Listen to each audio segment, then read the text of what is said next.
Bueno, continuamos con el programa 504 de Susurros en tus oídos, 12 años en el aire y desde hace 2 años apoyando incondicionalmente al teatro independiente, y ahora le voy a dar la bienvenida al dramaturgo y director que ya ha estado aquí, Alfredo Martín, bienvenido.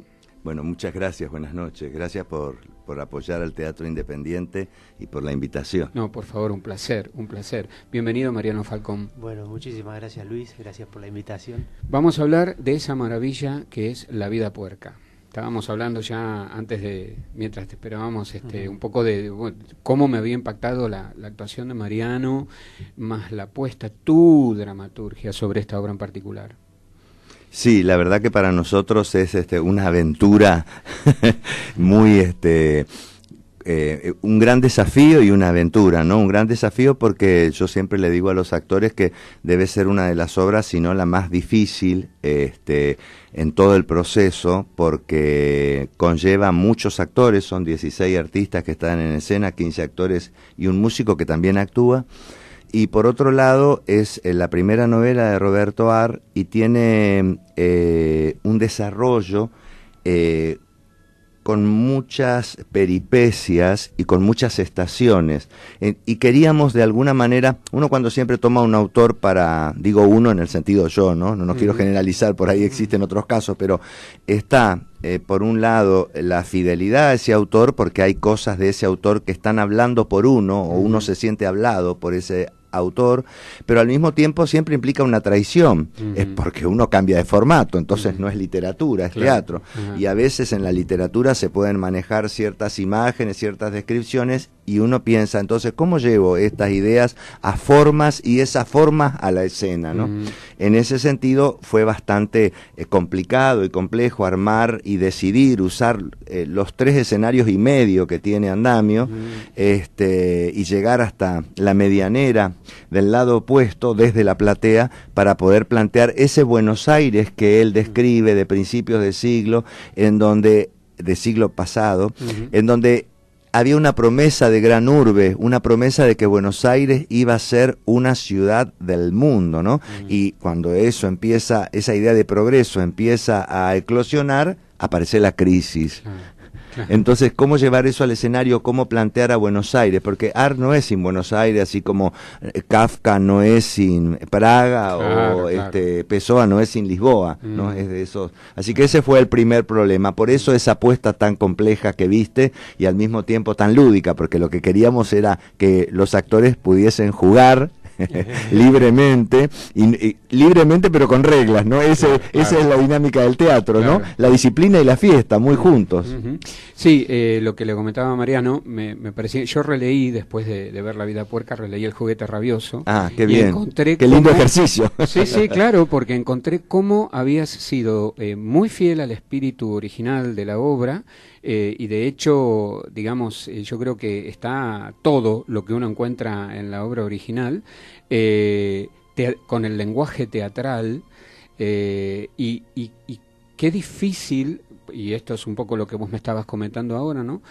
Llevar eso a un espectáculo de casi 2 horas, y que además cuenta con el sostén del personaje de Mariano, que está prácticamente en escena todo el tiempo, ¿no? La demanda que debe haber sido esto para él, ¿no? Es la pregunta que le hice mientras estábamos hablando un ratito antes de comenzar el bloque. Sí, como te decía, fue un lindo desafío que me ofrece Alfredo, pero yo lo tomé con muchísimo gusto y con gran convicción de que lo podía hacer, digo, así como recién escuchaba lo que contabas de Buenos Aires de aquellos años, digo, la crisis llega en el momento justo, ¿no? Pero en contrapunto, como algo positivo, a mí este personaje me llega en el momento justo. Y nada, lo que te puedo decir es que el proceso de ensayos fue largo, digamos, estuvimos unos 6 meses investigando muchísimo, pensando todo el tiempo el personaje en cada situación.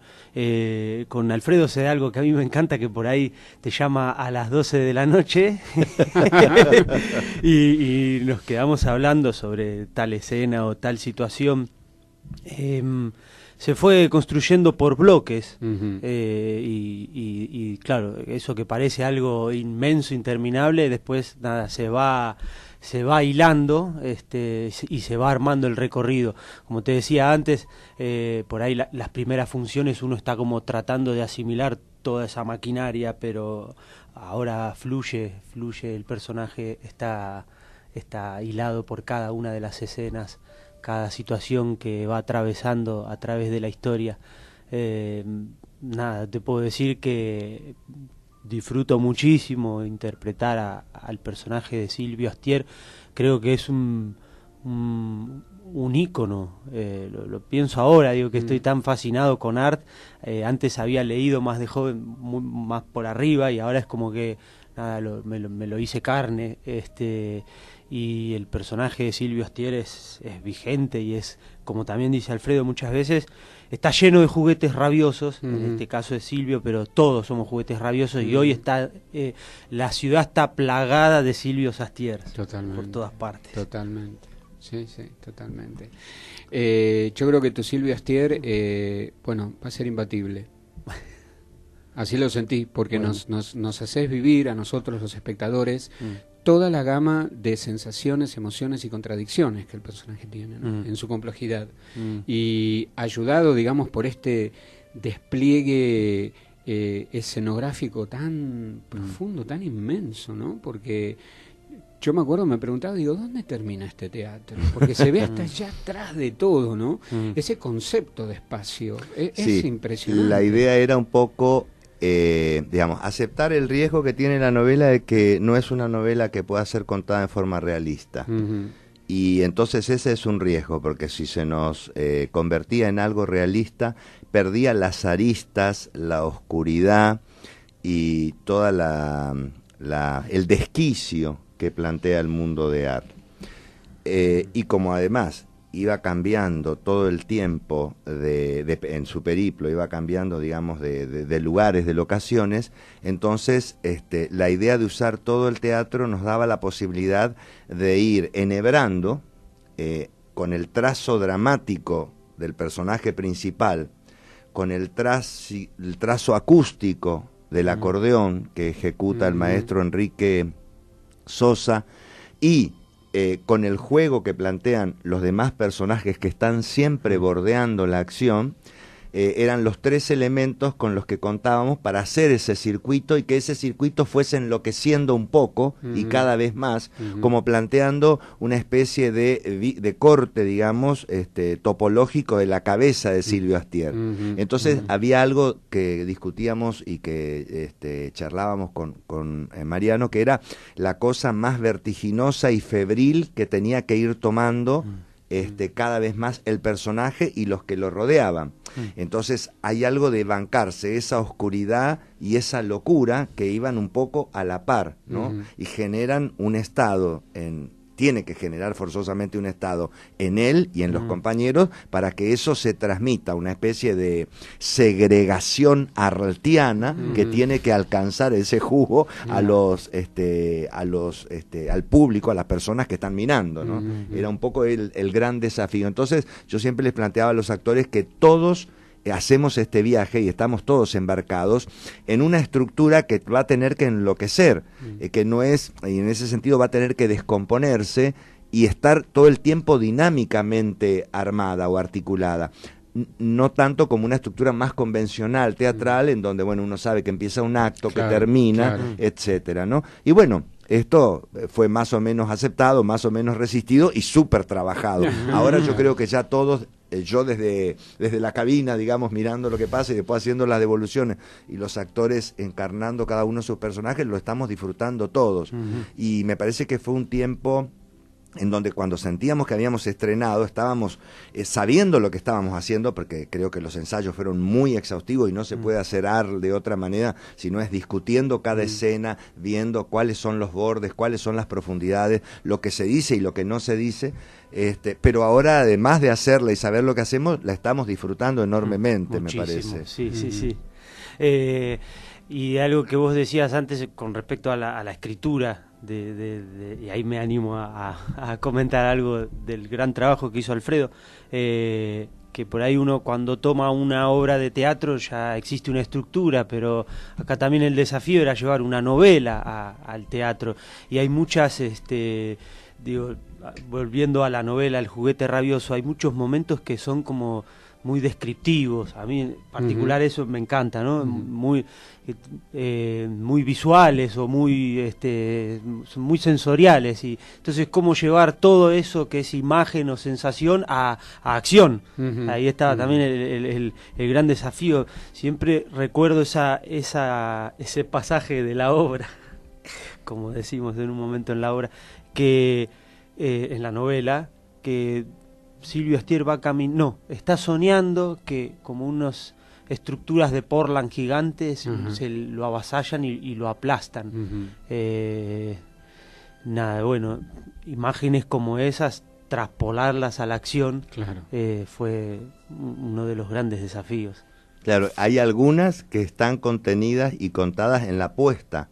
A veces uno, como acá está este doble juego de dramaturgo y director, entonces a veces se recurre a la puesta para poder dar cuenta de eso, ¿no?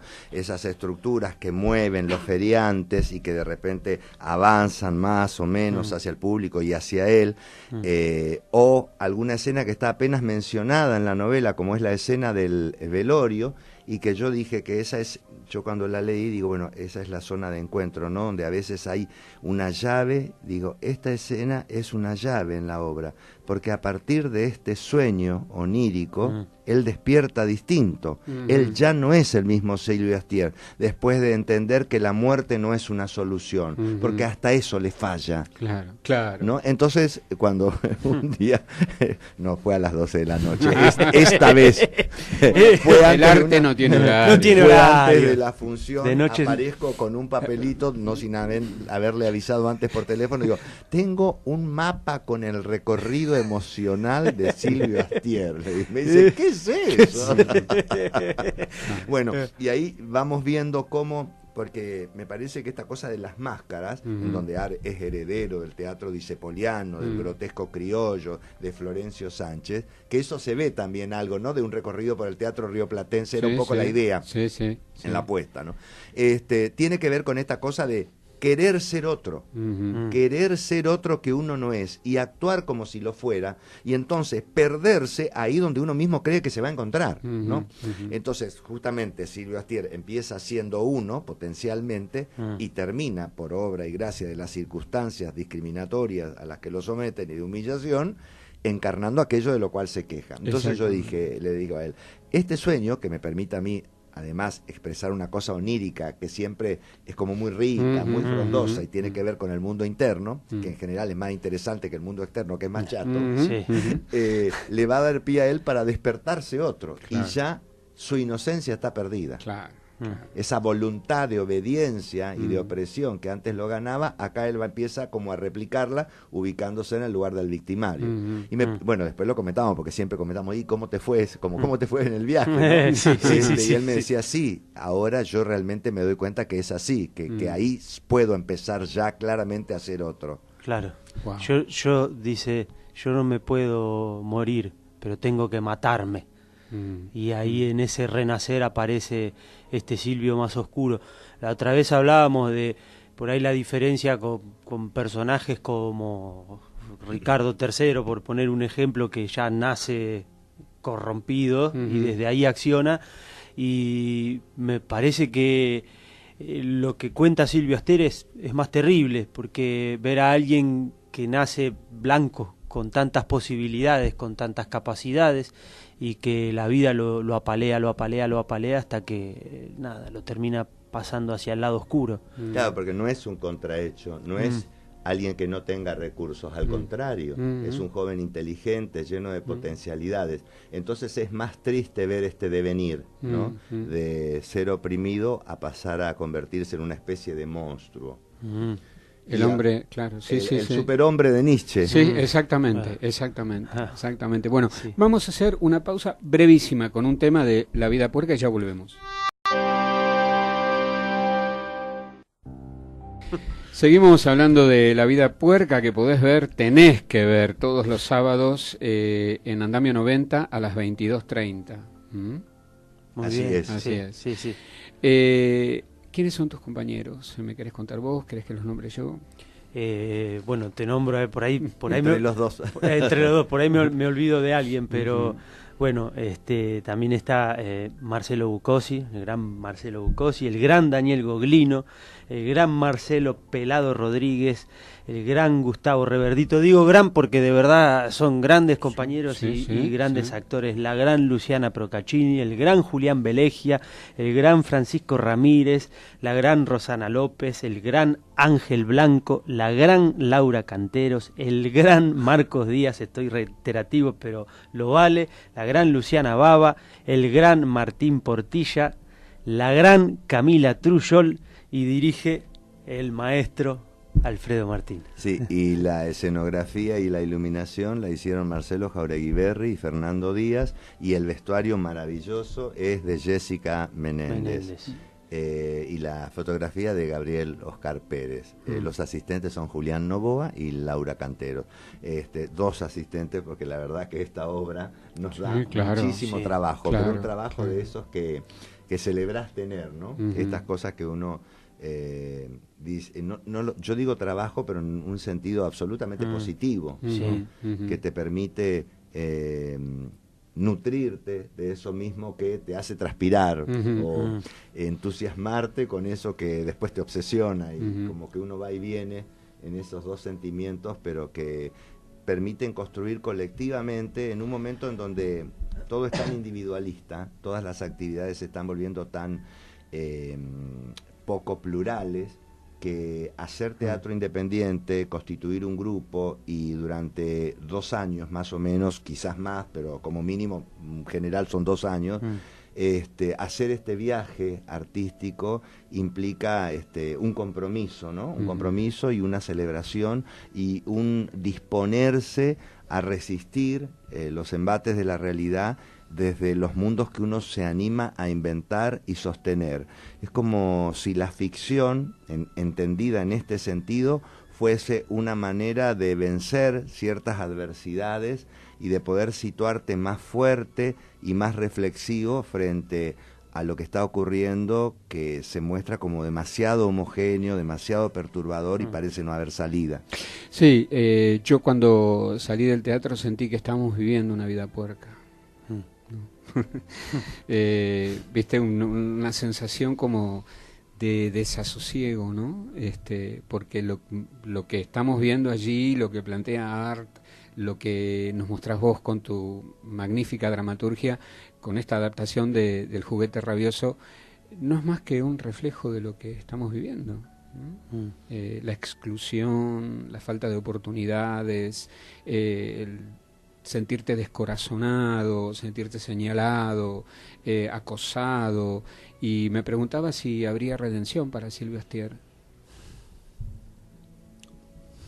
No sé. Qué pregunta, ¿no? Sí, creo que cuando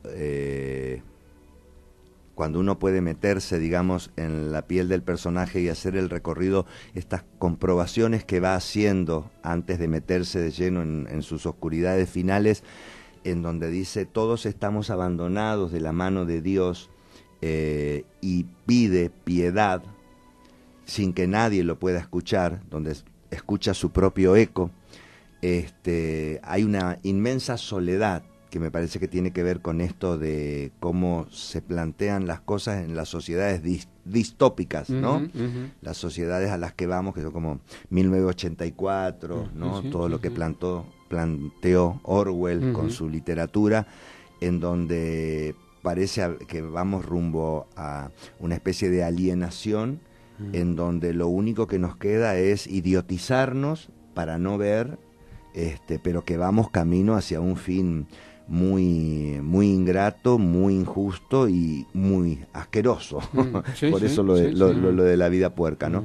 Y me parece que ese recorrido que plantea es una manera de que se reflexione, de que se reflexione y se pueda. Creo que es uno de los lugares sociales que ocupa el teatro, ¿no? Creo que ir al teatro hoy es un acto de resistencia porque permite pensarnos, cosa que la realidad, los medios y toda la forma de vivir que estamos teniendo nos impide. Sí, la anulan totalmente.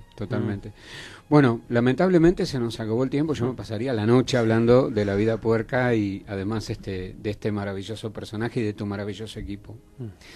Muchas gracias, Alfredo Martín, por haber venido a Susurros. Bueno, muchas gracias a vos. Como te digo, nos sentimos muy agradecidos con toda la gente que apoya al teatro independiente, desde el público, los periodistas, los compañeros, la propia aldea, los familiares. Y bueno, los invitamos a todos los sábados 22:30. Pueden reservar por Alternativa Teatral en Andamio 90 o al teléfono 4373-5670. Así es que, bueno, por mucho más teatro. Bueno, muchísimas gracias por haber venido esta noche a Susurros en tus oídos y bueno, que sigamos, que encontremos en algún momento una salida que sea digna para todos. Sí, ojalá que sí. Claro, el espacio siempre va a estar para ustedes. Muchísimas gracias, Luis. Gracias. Bueno, nos reencontramos en 15 días. La semana que viene no tenemos programa, tenemos paro general, ¿eh? Así que nos vemos en 15 días. Chau.